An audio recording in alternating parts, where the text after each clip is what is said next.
Manqurtlaşdırma. Qədim zamanlarda manqurt halına gətirilmək istənən adamın başı qırxılar, yaş dəvə boynunun dərisi sarılar və beləcə əlləri qolları bağlı olaraq günəş altında buraxılardı. Dəvə dərisi quruduqca gərilər, gərilən dəri başı sıxar və inanılmaz ağrılar verərək insanın ağlını itirməsinə səbəb olardı. Belə bir adam şuursuz və hər istənilən şeyi sorğu-sualsız icra edən bir köləyə çevrilərdi. Bugünün manqurtları isə dəvə dərisi ilə yox, media vasitəsilə hazırlanır. Onların əlinə telefon verilərək sosial şəbəkələrə girmələri təmin olunur və qarşılarına manqurtlaşdırılacağı səhifə və saytlar reklam vasitəsilə çıxarılır. Məsələn, biz Google üzərində Dostoyevski yazarkən belə kənarlarda yaxud daxil olduğumuz saytlarda çılpaq qız rəsmləri və linklərə çıxırsa, bu bizim üzərimizdə əməliyyat aparıldığının göstəricisidir. Bir neçə il əvvəl Facebook insanlar üzərində eksperiment apardı. İstifadəçilərini iki qrupa bölərək bir qrupun qarşısına yalnız pozitiv, bir qrupun qarşısına isə yalnız negativ xəbərlər çıxarmağa başladı. Nəticədə isə daim negativ xəbərlər görən insanların pozitiv xəbərlər görənlərə nisbətdə bədbinləşdiyi və bu bədbinliyin səhifələrinə sirayət etdiyi məlum oldu. Onların səhifələrində yalnız aqressiv paylaşımların yer alması Facebook rəhbərliyinin virtual müşahidəsidir. Həyatlarında hansı streslər yaşadıqları isə özlərinə məlumdur.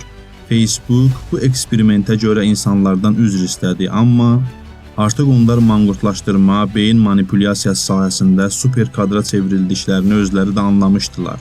Və bu çeşidli eksperimentlər hər gün bizim üzərimizdə davam edir.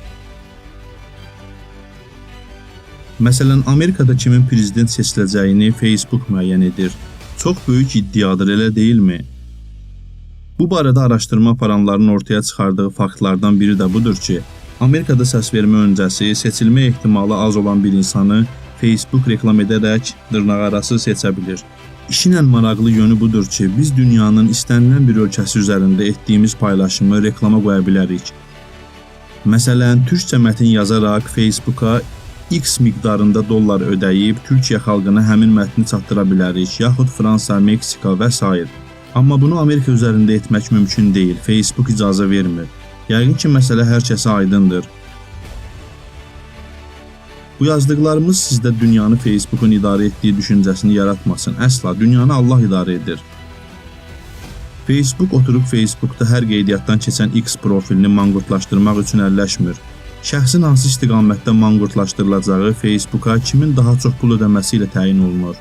Məsələn, bugün Azərbaycanda yeni qeydiyyatdan keçən bir profilin qarşısında yalnız Meydan TV, Azadlıq Radiosu, Haber Global kimi sionist səhifələri çıxırsa, bu o deməkdir ki, manqurtlaşdırma, beyin manipulyasiya məsələsində ölkəmizdə sionistlərin güclü maraqları var. Bəs biz nə edə bilərik? Vəzifələrimiz nədir? Boynumuza hansı ağır yüklər düşür? Bizim vəzifəmiz haqqı taparaq insanlara göstərməkdir. Demək, vəzifəmiz iki yerə bölünür, haqqı tapmaq və insanlara çatdırmaq.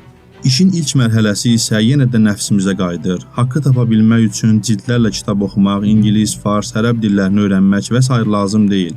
Bunun yeganə yolu elə indidən başlayaraq günahları və pis işləri tərk etməkdir. Necə ki, Allah Qurani-Kərimdə buyurur, Qad əfləhə mən təzəkkə, nəfsini təmizləyən nicat tapdı.